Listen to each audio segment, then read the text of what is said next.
You're listening to the Happy Doc Student Podcast, a podcast dedicated to providing clarity to the often mysterious doctoral process. Do you feel like you're losing your mind? Let me and my guests show you how to put more joy in your journey and graduate with your sanity, health, and relationships intact. I'm your host, Dr. Heather Frederick, and today I'm hanging out with Vinnie Stergin. Vinnie is a musician, artist, and educator. He studied music education at the world-famous Mozarteum Salzburg and obtained his master's from City University London at the Trinity College of Music. He has won prestigious awards and been supported by corporate world giants like Red Bull and Polaroid. Over the past 20 years, he has taught, coached, and inspired hundreds of students from all walks of life to explore their creativity and experience the transformative power of music. Today, we will be chatting about how music and mindfulness can support anyone experiencing chronic stress. Vinnie, I'm so excited to have you on today's show.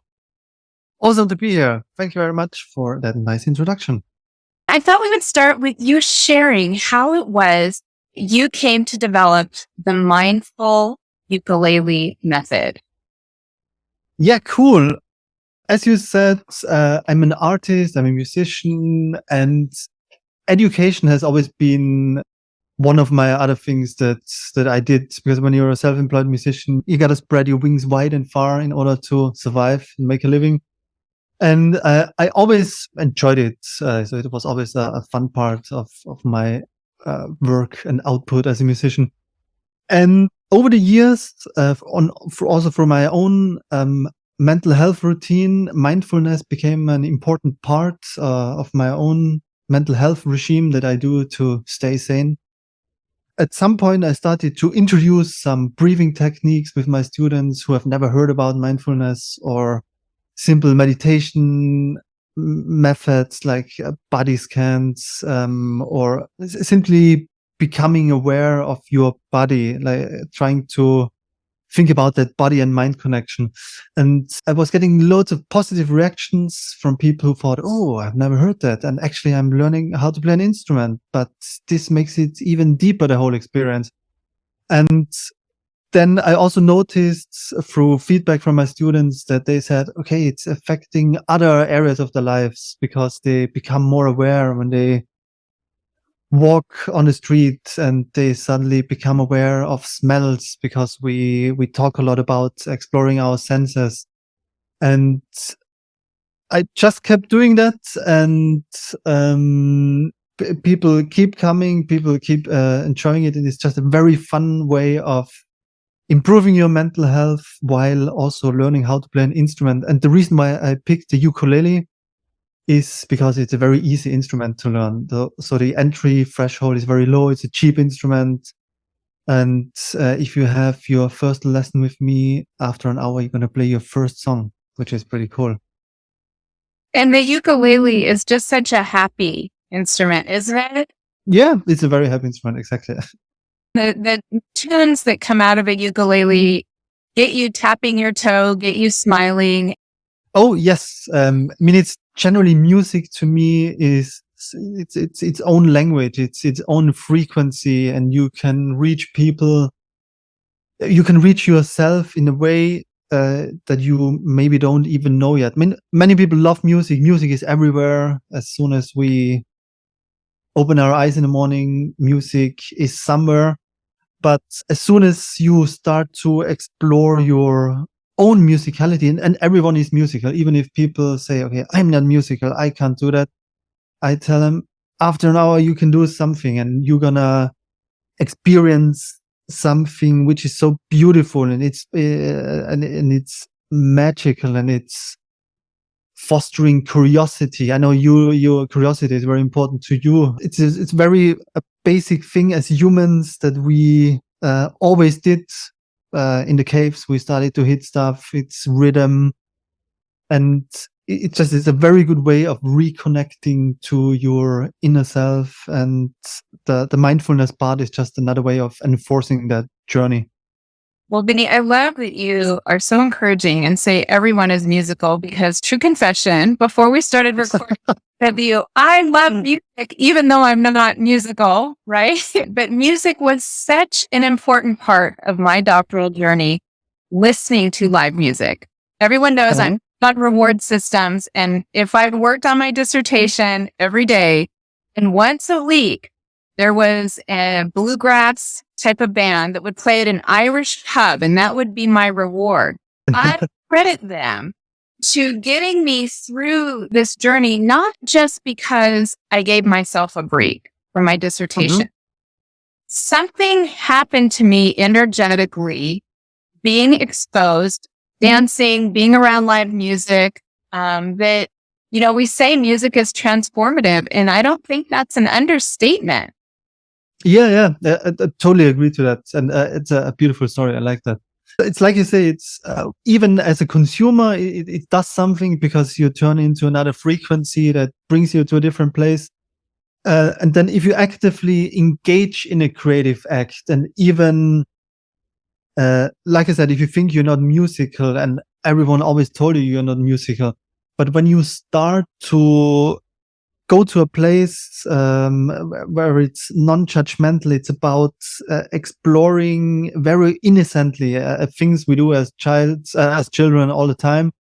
It's getting us in tune with our senses. It's about listening. It's about touching. It's about feeling the vibrations on your body, and it creates an awareness for yourself and for your thoughts. You gain new perspectives because you think, okay, I can do that. And even if it's just, I brought my ukulele with me, even if you just strum the strings, even that, or you start to do a rhythm. Oh yeah, that feels good. And anyone can do that. And through that, you just jumpstart this curiosity. You gain confidence, and it stops the noise, because we're surrounded by so much noise all the time. Our phones are shouting at us. The TV, the radio, billboards, everywhere we go, things are shouting at us. You need to do this. You need to do this. And if you create that space, like a lot with my students, they come and they are very stressed. I worked with a couple of academics who were in a process of doing their doctorate. It's always the same if people have lots of stress in their life. And it was just creating a space where for 1 hour a week, we would just meet, and it's about communication. It's about building up that confidence and having fun. And also, when I was mentioning about the mindfulness side of things, helping people to become aware of their breathing, even a simple thing that we do all the time, but lots of us have lost that. If you consciously start to learn how to breathe again, it's a very good way of relaxing your mind. Even if you do it just for a very short time, when you practice every day, it brings you, it gets you out of your whatever you were doing, or especially if you're studying or if you're researching, it's a lot of brain work. And if you have those tiny pockets, that just really help you to stay healthy and just have a different perspective for a little bit of the time, and then go back to whatever you do and you're fresher in your mind. I think it's so clever that you combined mindfulness with learning an instrument. And honestly, if you could come to me a few years ago, I would have said, I don't know, my students, they're so busy. But I have to say, through the years, I found that some of my students who really not just performed well, but didn't burn out, were the ones that decided smack dab in the middle. They would tell me, in the middle of writing their dissertation, I'm going to take ballet lessons, or I'm going to learn how to play the cello. And I'd get a little nervous. I'd say, wait a second. Can you wait? You do that when we're done. But honestly, it gave them an opportunity to find space, to de-stress, to relax. Brain loves novelty. We know that. So learning a new skill, tapping into this creativity, it really is, I think, again, a very elegant way to help, especially people who might have a monkey mind. So maybe they think, I like this idea of meditation, but I find it hard, to be with my own thoughts for 20 minutes. But here, hand them a ukulele and ask them to start away, right? Uh-huh. Just a fascinating idea. Yeah, thank you very much. And it's I'm not reinventing the wheel here. I'm just putting some basic things like playing an instrument, and mindfulness is ancient, so it's been around for a very long time. But it's like you say, for instance, if I'm doing something and I'm getting really involved, and you just burn out, and if you're not careful, I also, you're a big advocate of self-care, and it's a beautiful way of self-care. You taking care of yourself by doing something fun, and it's not about becoming the most amazing musician on the planet. That's actually one of my main missions. I want to get as many people to just experience music, and even if it's on a very basic level. I have some people that I work with, they are working really high stressed CEO kind of jobs. They work 17 hours every day. And for them, even if they come once a week, it stops the noise for at least once a week. And then maybe if during the week they think, okay, 5 minutes, I can do that. And then afterwards they are even more effective again, because it's this shift, like you say, and you process things in a different way. There's more and more research coming out about the value of reflection, of time away from the cognitively heavy tasks to do exactly what you said. Process, see things from a different perspective, have some sort of intellectual insight. Going isn't always the answer. Sometimes, you have to press hard and maybe have a 17-hour day here and there. But the reality is, the data are starting to show us that there's a point of no return, right? And there's value in taking a walk in nature, even taking a nap. But I am a big fan of the Pomodoro method, where you work for a certain amount of time, like 25 minutes, and then you take a 5-minute break. And the ukulele sounds like it would be such a That's great, the best 5-minute break. right? Exactly. Yeah. And it's you're right. There's so much research how music in general. It's also, I have a local business here in London where I work with younger people, kids. Or I for the past 4 years I was working in a prison where I gave workshop to young offenders. And the main thing is that you grow your perception by doing something like this that you're not used to, and through growing your perception, your universe grows, and you're much more able then to receive other clues that the universe is sending you, rather than always heading forward without reflection, like you say. And it's fun and beautiful way of reflecting. I like that, how you put that. And it's a skill that is critically important, not to just any caring human who wants to be part of a connected world, but doctoral students are asked to articulate different perspectives, to really be able to synthesize conversations. It's a high-level cognitive task, and being able to use music and mindfulness by learning the ukulele, which I love. I think that is so cool. Right away, I already feel like I'm, I don't know, on a beach in Hawaii or something. Maybe I don't know. I like you're smiling already. If you think about it, that's really cool. So, Vinnie, you have something really special that you are going to offer the listeners of this podcast. And do you want to tell them a little bit about your free 4-part mini course? Yes. Yeah, of course. So for your lovely listeners, I put together a 4-part mini course that you can get on happydoc.mindfulukulelemethod.com. And it's just a little introduction to what I do. I recorded some videos, and there's some text that goes with it. And by the end of it, you'll be able to play your first very simple song that has 1 chord. And I usually teach a 12-week program where we start, wherever the person is. We meet once a week for lessons. Usually it's over Zoom. I have a couple of local students as well, but more and more I do it on Zoom with people from all over the planet. And the idea is that we start with some songs that the person likes, and then I build a kind of a program around it. And by the end, I want each of my students to be able to play some of their favorite songs, and also that they have a toolkit of mindfulness that they can use in their everyday life. So it's about breathing, it's about short meditations.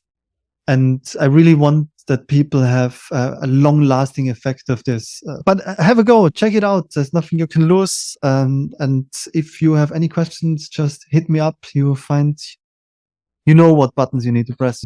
I will have all the links in the show notes. Vinnie, if the listeners are out there going, this sounds like fun, but I don't have a ukulele, you guide them through how to purchase one, right? Yes, exactly. Yeah, that's very easy. That's the only thing you need to have, obviously, a ukulele. That's true. Yeah, but I love that you said it's not only easy to play, it's relatively inexpensive. Yeah, exactly. You're for $80 or something like this, or sometimes even cheaper, you can get a decent instrument that you can start plunking away. And then it's relatively portable. Yes, exactly. You can take it everywhere. Maybe not into the library. Some people have reported back with problems from the library. Maybe not into the library, but maybe at your dissertation defense. A little bit. Yes. Yeah. I'm on board. And now, if you haven't had a skill for those dreaded talent shows that inevitably come up at family reunions or corporate events, you would have one, There right? you go. There you go. Well, Vinnie, I like to end the episodes by asking my guests if they have a favorite quote or some final words of wisdom they want to leave with the listeners. Okay, my quote is, this is the saltiest thing I ate in my life, and I once ate a whole bucket of salt. And it's from Fry from Futurama. The reason why I'm telling you this, you might think, okay, what is this guy talking here? Very important for me is humor in my life, and also with my students. And when you learn something, don't take yourself too serious.